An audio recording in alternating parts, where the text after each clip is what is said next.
शांति मुरली है 24 दिसंबर 2023। अव्यक्त बाप दादा के मधुर महावाक्य।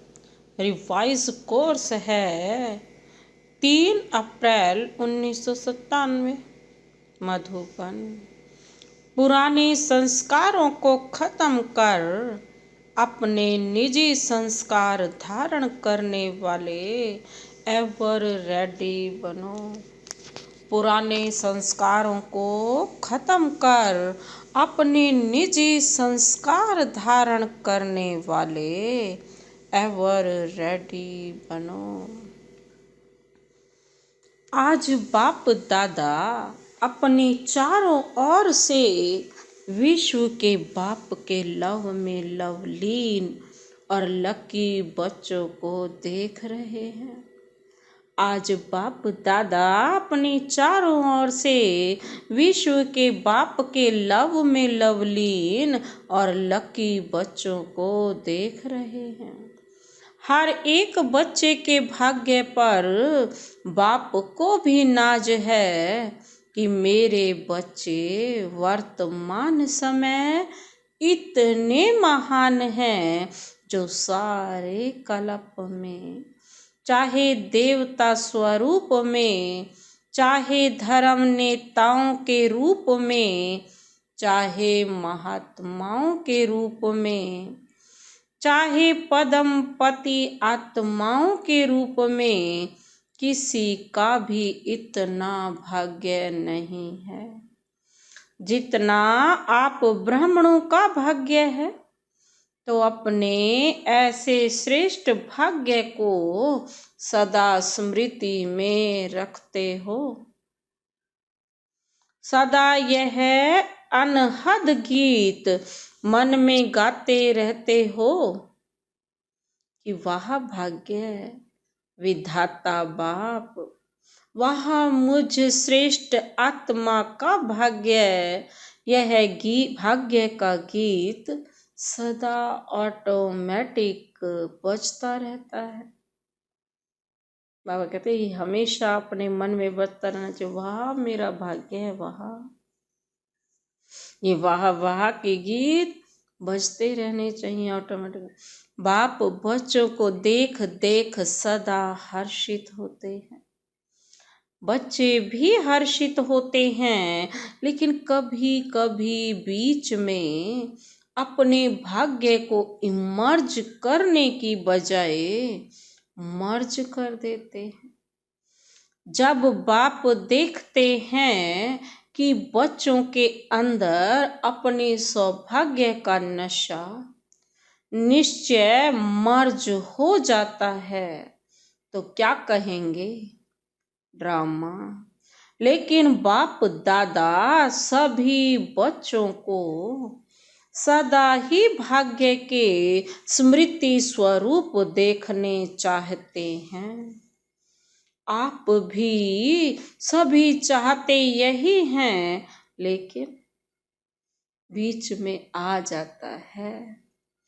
किसी से भी पूछो तो सब बच्चे यही लक्ष्य रख करके चल रहे हैं कि मुझे बाप समान बनना ही है। बाबा कहते हैं लक्ष्य बहुत अच्छा है। जब लक्ष्य श्रेष्ठ है, बहुत अच्छा है, फिर कभी इमर्ज रूप और कभी मर्ज रूप क्यों? कारण क्या? बाप दादा से इतने अच्छे अच्छे वायदे भी करते हैं, रूह रिहान भी करते हैं, फिर भी लक्ष्य और लक्षण में अंतर क्यों?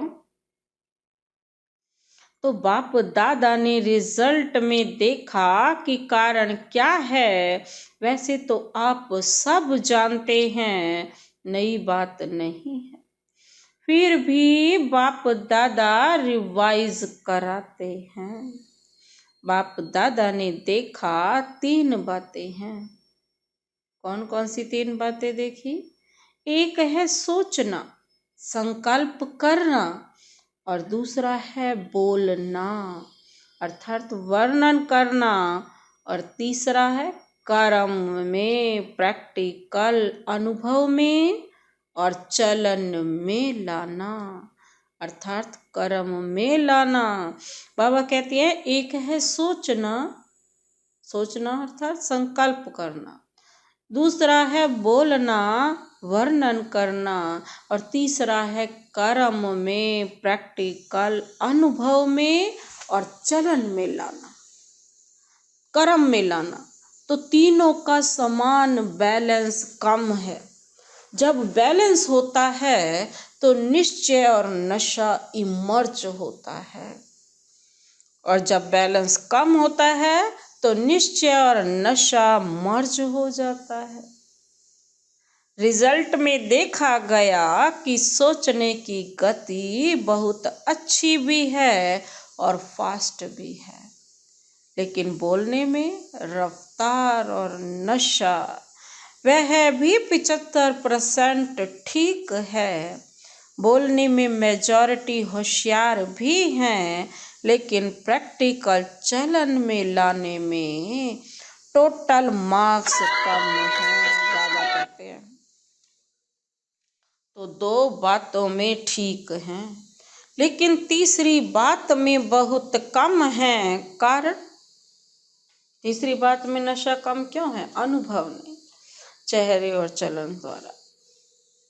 बाबा कहते क्या है, बोलने में मेजॉरिटी होशियार भी हैं, लेकिन प्रैक्टिकल चलन में लाने में टोटल मार्क्स कम है। तो दो बातों में तो ठीक है, लेकिन तीसरी बात में बहुत कम है। कारण जब संकल्प भी अच्छा है, बोल भी बहुत सुंदर रूप में है, फिर प्रैक्टिकल में कम क्यों होता है? कारण क्या जानते हो? हाँ या ना बोलो, बाबा पूछ रहे हैं, हाँ या ना। जानते बहुत अच्छा है। अगर किसी को भी कहेंगे इस टॉपिक पर भाषण करो या क्लास कराओ तो कितना अच्छा क्लास कराएंगे, और बड़े निश्चय नशे फलक से भाषण भी करेंगे, क्लास भी कराएंगे, कराते हैं। बाप दादा सबके क्लासेस सुनते हैं, क्या क्या बोलते हैं, मुस्कुराते रहते हैं, वाह वाह बच्चे वाह। मूल बात है, बाप दादा ने पहले भी सुनाया है, यह रिवाइज कोर्स चल रहा है। तो बाप कहते हैं कि कारण एक ही है, ज़्यादा भी नहीं है, एक ही कारण है। और बाप दादा समझते हैं कि कारण को निवारण करना मुश्किल भी नहीं है, बहुत सहज है, लेकिन सहज को मुश्किल बना देते हैं।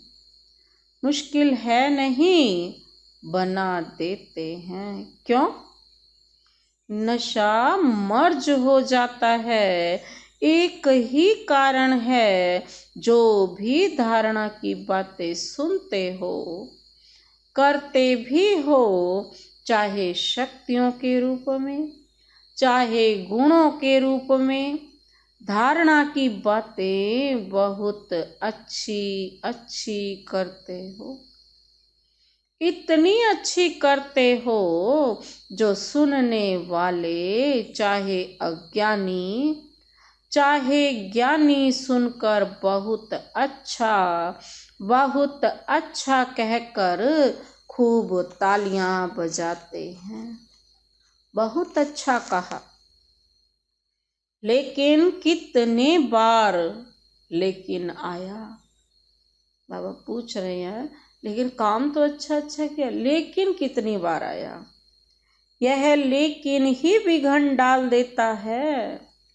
लेकिन शब्द समाप्त होना अर्थात बाप समान समीप आना, और बाप के समीप आना अर्थात समय को समीप लाना।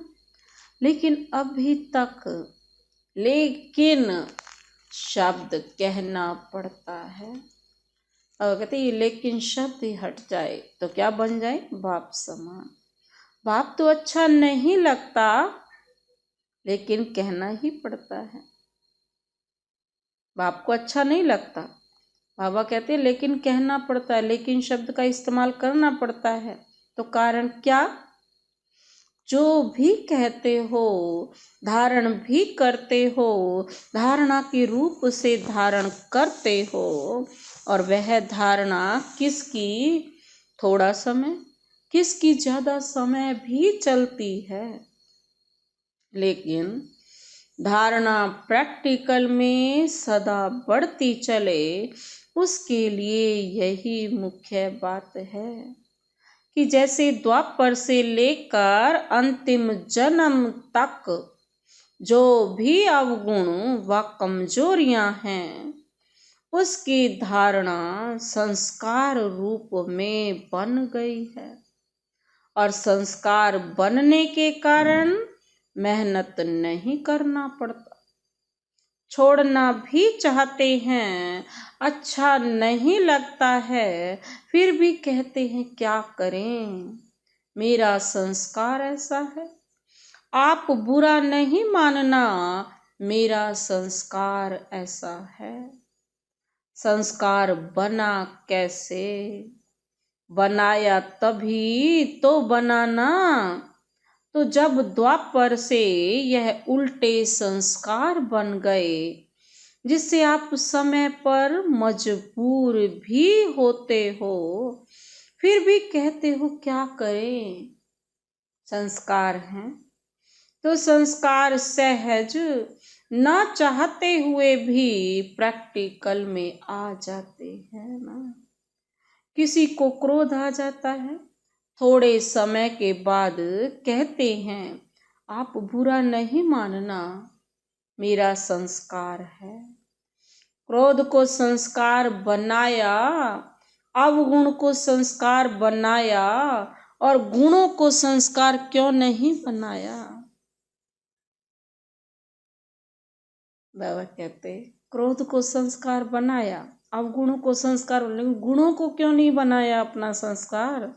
जैसे क्रोध अज्ञान की शक्ति है, और ज्ञान की शक्ति है शांति, सहन शक्ति है। तो अज्ञान की शक्ति क्रोध को बहुत अच्छी तरह से संस्कार बना लिया है। अज्ञान की शक्ति क्रोध को बहुत अच्छी तरह से संस्कार बना लिया है, और यूज भी करते रहते हो, फिर माफी भी लेते रहते हो। माफ कर देना आगे से नहीं हो, और आगे और ज्यादा होता है। कारण क्योंकि संस्कार बना दिया है, तो बाप दादा एक ही बात बच्चों को बार बार सुनाते हैं। तो बाप दादा एक ही बात बच्चों को बार बार सुनाते हैं कि अभी हर गुण हो, हर ज्ञान की बात को संस्कार रूप में बनाओ, हर ज्ञान की बात को संस्कार के रूप में बनाओ। बाबा कहते हैं गुणों को अपना संस्कार बना लो। ब्राह्मण आत्माओं के निजी संस्कार कौन से हैं, बाबा पूछ रहे हैं। ब्राह्मण आत्माओं के निजी संस्कार कौन से हैं, क्रोध या सहन शक्ति, कौन सा है। सहन शक्ति, शांति की शक्ति, यह है ना। तो अवगुणों को तो सहज ही संस्कार बना दिया, कूट कूट कर अंदर डाल दिया है, जो ना चाहते भी निकलता रहता है। क्रोध को कितना समाप्त करना चाहते हैं, लेकिन उसको भर लिया ना अपने अंदर, तो बाबा कहते हैं वो ना चाहते हुए भी निकलता है। ऐसे बाबा कहते हैं इन अवगुणों को निकाल, क्या करो, गुणों को भर दो। ऐसे हर गुणों को अंदर कूट कूट कर संस्कार बनाओ, चाहे कुछ भी हो जाए, गुणों का ही साथ नहीं छोड़ेंगे। मेरा निजी संस्कार कौन सा है, यह सदा याद रखो, वह तो रावण की जायदाद संस्कार बना दिया, पराये माल को अपना बना लिया, अब बाप के खजाने को अपना बनाओ। रावण की चीज को संभाल कर रखा है और बाप की चीज को गुम कर देते हो, क्यों? रावण से प्यार है, रावण अच्छा लगता है या बाप अच्छा लगता है? कहेंगे तो सभी बाप अच्छा लगता है, यही मन से कह रहे हैं ना। लेकिन जो अच्छा लगता है उसकी बात निश्चय की स्याही से दिल में समा जाती है। जो अच्छा लगता है तो उसकी हर बात भी अच्छी लगती है। बाबा कहते हैं वो निश्चय से दिल में समा जाती है। जब कोई रावण के संस्कार के वश होते हैं और फिर भी कहते रहते हैं बाबा आपसे मेरा बहुत प्यार है, बहुत प्यार है। बाप पूछते हैं कितना प्यार है, तो कहते हैं आकाश से भी ज्यादा। और बाप सुन करके खुश भी होते हैं कि कितने भोले बच्चे हैं। फिर भी बाप कहते हैं बाप का सभी बच्चों से वायदा है कि दिल से अगर एक बार भी मेरा बाबा बोल दिया, फिर भले बीच बीच में भूल जाते हो, लेकिन एक बार भी दिल से बोला मेरा बाबा, तो बाप भी कहते हैं जो भी हो जैसे भी हो मेरे ही हो। अब अभी तो भोलानाथ है ना, अपने भोले बच्चों का एक बार मेरा बाबा कहा तो बाबा कहते हैं मेरे ही हो, ले तो जाना ही है। सिर्फ वो बाप चाहते हैं कि बाराती बनकर नहीं चलना, सजनी बनकर चलना। सुन करके तो सभी बहुत खुश हो रहे हैं, अपने ऊपर हंसी आ रही है, हंसी भी आ रही है। अभी सुनने के समय अपने ऊपर हंसते हो ना, सुनते हो तो अपने ऊपर हंसते हो ना, अपने ऊपर हंसी आती है। और जब होश करते हो तब लाल पीले हो जाते। और जब किसी पर जोश मतलब गुस्सा करते हो, जोश करते हो तो कैसे बन जाते हो? लाल पीले। लेकिन बाप ने रिजल्ट में देखा कि बच्चों में एक विशेषता बहुत अच्छी है। बाबा पूछ रहे कौन सी? बाबा ने देखी ना, कौन सी विशेषता देखी? पवित्रता में रहना। इसके लिए कितना भी सहन करना पड़ता है, कितना भी अपोजिशन करने वाले सामने आए हैं, लेकिन इस बात में बाबा कहते हैं 75% अच्छे हैं। कोई कोई घसिया मतलब कपोड़ा भी लगाते, लेकिन फिर भी बाबा कहते हैं 75% ने इस बात में पास होकर दिखलाया है। अब उसके बाद दूसरा सब्जेक्ट कौन सा आता है? क्रोध। दूसरा सब्जेक्ट कौन सा आता है? क्रोध। देह भान तो टोटल है ही, लेकिन देखा गया है कि क्रोध के सब्जेक्ट में बहुत कम पास है। ऐसे समझते हैं कि शायद क्रोध कोई विकार नहीं, यह शस्त्र है, विकार नहीं है। लेकिन क्रोध ज्ञानी तू आत्मा के लिए महाशत्रु है, क्योंकि क्रोध अनेक आत्माओं के संपर्क में आने से प्रसिद्ध हो जाता है। और क्रोध को देख करके पाप के नाम की बहुत ग्लानि होती है। कहने वाले यही कहते हैं, देख लिया। यानी तू आत्मा बच्चों को, क्रोध के बहुत रूप हैं। एक तो महान रूप आप अच्छी तरह से जानते हो, दिखाई देता है। यह क्रोध कर रहा है वो तो सबको ही दिखाई देता है। दूसरा, क्रोध का सूक्ष्म स्वरूप अंदर में ईर्ष्या, घृणा, द्वेष होती है। इस स्वरूप में जोर से बोलना या बाहर से कोई रूप नहीं दिखाई देता है। इस स्वरूप में जोर से बोलना या बाहर से कोई रूप नहीं दिखाई देता है। लेकिन जैसे बाहर क्रोध होता है तो क्रोध अग्नि रूप है ना, वह अंदर खुद भी जलता रहता है और दूसरे को भी जलाता है। ऐसे ईर्ष्या, द्वेष, घृणा यह जिसमें है वह इस अग्नि में अंदर ही अंदर जलता रहता है। ये अग्नि अंदर से खोखली करती है, ईर्ष्या, द्वेष, घृणा। बाहर से लाल पीला नहीं होता। इससे लाल पीला फिर भी ठीक है, बाबा कहते हैं थोड़ी देर के लिए गुस्सा हुआ, लाल पीला हुआ, ठीक है। लेकिन वह तो काला हो जाता है जो अंदर में ईर्ष्या, द्वेष, घृणा रखते हैं। तीसरा, क्रोध की चतुराई का रूप भी है। क्रोध की चतुराई का रूप भी है। वह क्या है?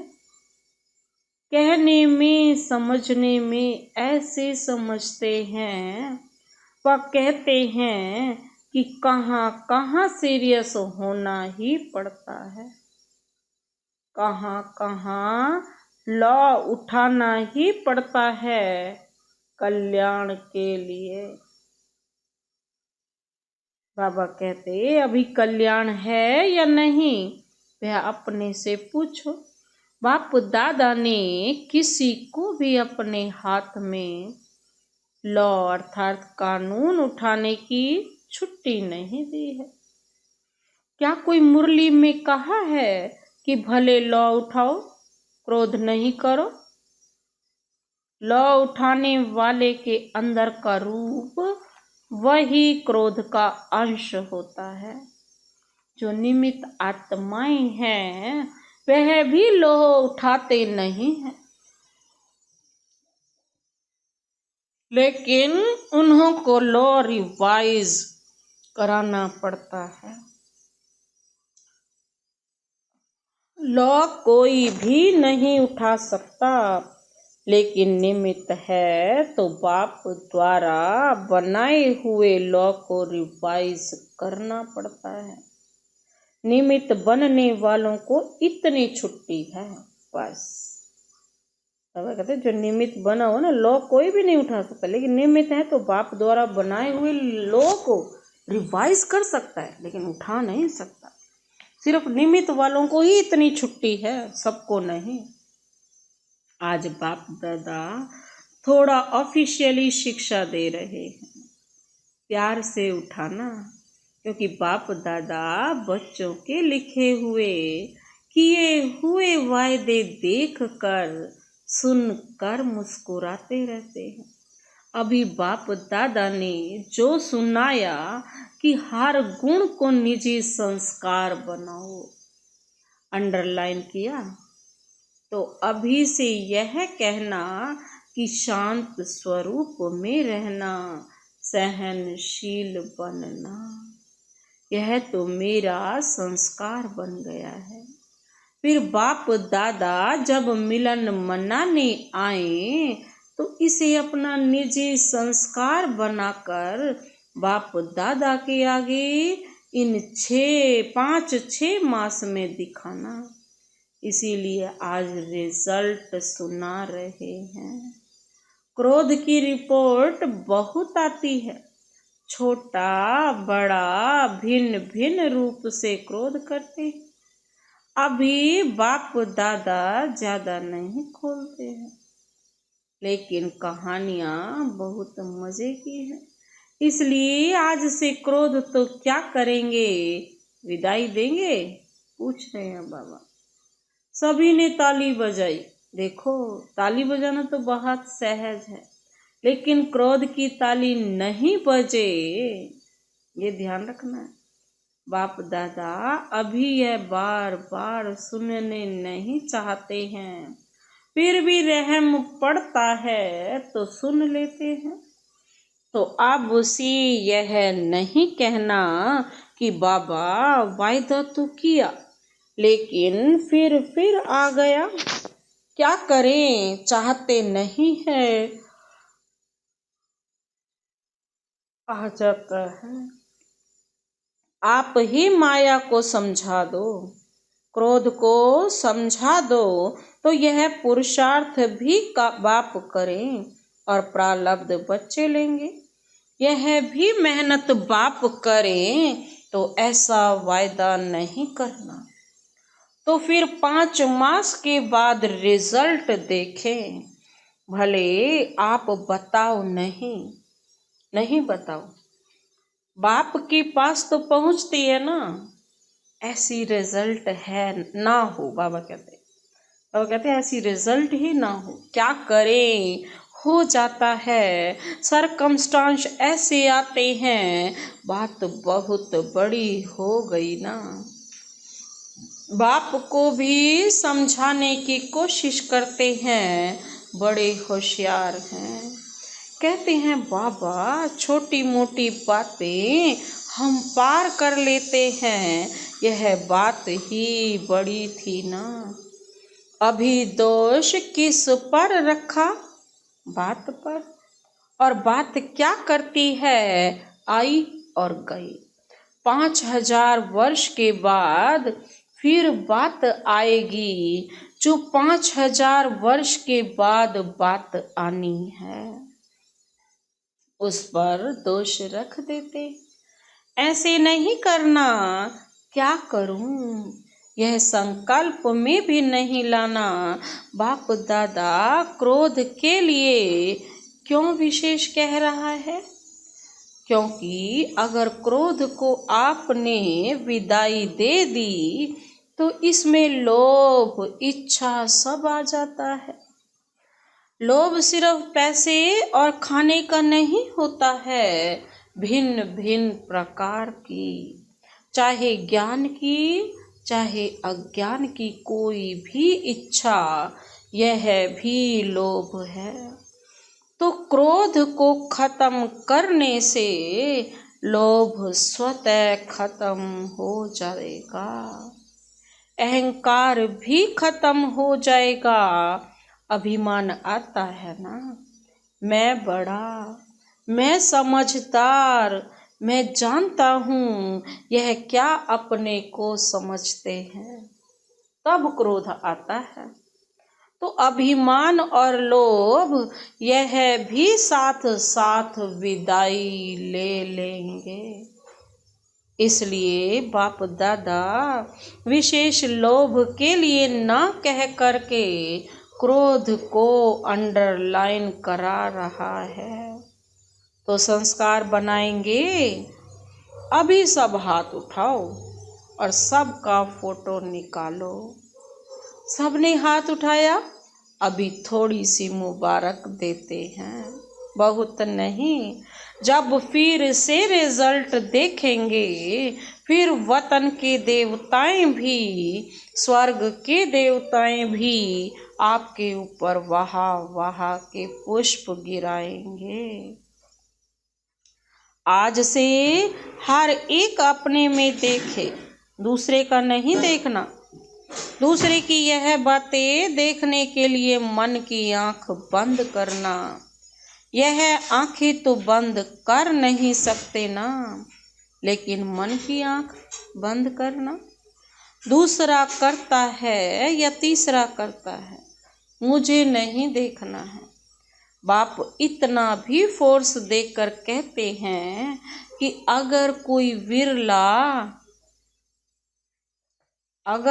विरला महारथी भी कोई ऐसी कमजोरी करे तो भी देखने के लिए और सुनने के लिए मन को अंतर्मुखी बनाना। हंसी की बात सुनाए। बाप दादा आज थोड़ा स्पष्ट सुना रहे हैं, बुरा तो नहीं लगता है? अच्छा, एक और भी स्पष्ट बात सुनाते हैं। बाप दादा ने देखा है कि मेजॉरिटी समय प्रति समय सदा नहीं, कभी कभी महारथियों की विशेषताओं को कम देखते और कमजोरी को बहुत गहराई से देखते हैं और फॉलो करते हैं। एक दो से वर्णन भी करते हैं कि क्या है। सबको देख लिया है। महारथी भी कहते हैं हम तो हैं ही पीछे। अभी महारथी जब बदलेंगे ना तो हम बदल जाएंगे। लेकिन महारथियों की तपस्या, महारथियों के बहुत काल का पुरुषार्थ उन्हों को एडिशन मार्क्स दिलाकर भी पास विद ऑनर कर लेती हैं। आप इस इंतजार में रहेंगी कि महारथी बदलेंगे तो हम बदलेंगे, तो बाबा कहते हैं धोखा खा लेंगे। इसलिए मन को अंतर्मुखी बनाओ। समझा? यह भी बाप दादा बहुत सुनते हैं। देख लिया, हमारी भी तो आंखें हैं ना, हमारे भी तो कान हैं ना, हम भी बहुत सुनते हैं। लेकिन महारथियों से इस बात में रीस नहीं करना। अच्छाई की रेस करो, बुराई की रीस नहीं करो, नहीं तो धोखा खा लेंगे। बाप को तरस पड़ता है क्योंकि महारथियों का फाउंडेशन निश्चय अटूट और अचल है। उसकी दुआएं एक्स्ट्रा महारथियों को मिलती हैं। लेकिन कभी भी मन की आंख को इस बात के लिए नहीं खोलना। बंद रखो। सुनने की बजाय मन को अंतर्मुखी रखो। समझा? अपने मन को अंतर्मुखी बना लो। किसी की कमी कमजोरी को नहीं देखना, अवगुणों को नहीं देखना, सिर्फ गुणों को ही अपना संस्कार बना लो।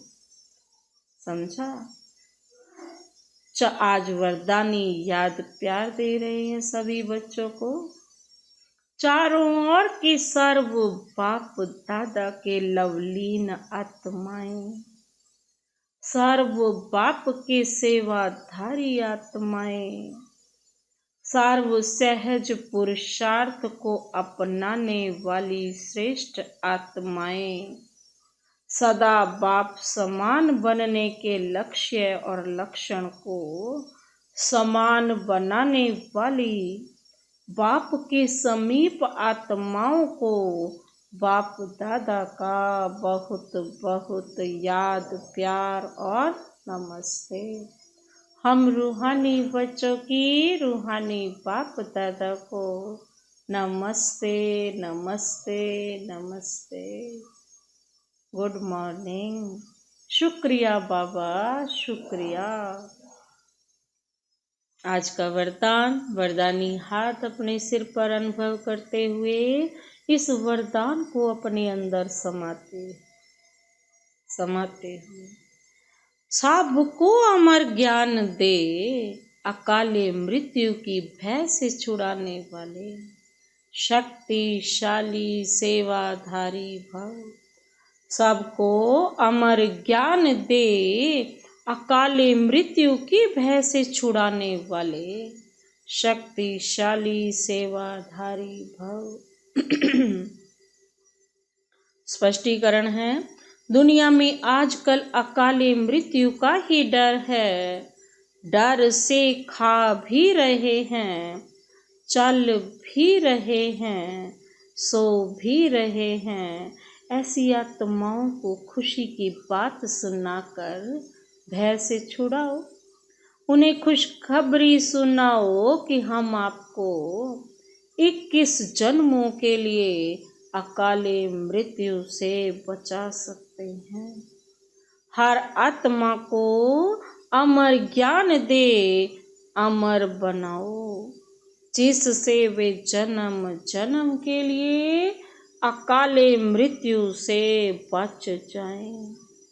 ऐसे अपने शांति और सुख के वाइब्रेशन से लोगों को सुख चैन की अनुभूति कराने वाले शक्तिशाली सेवाधारी बनो।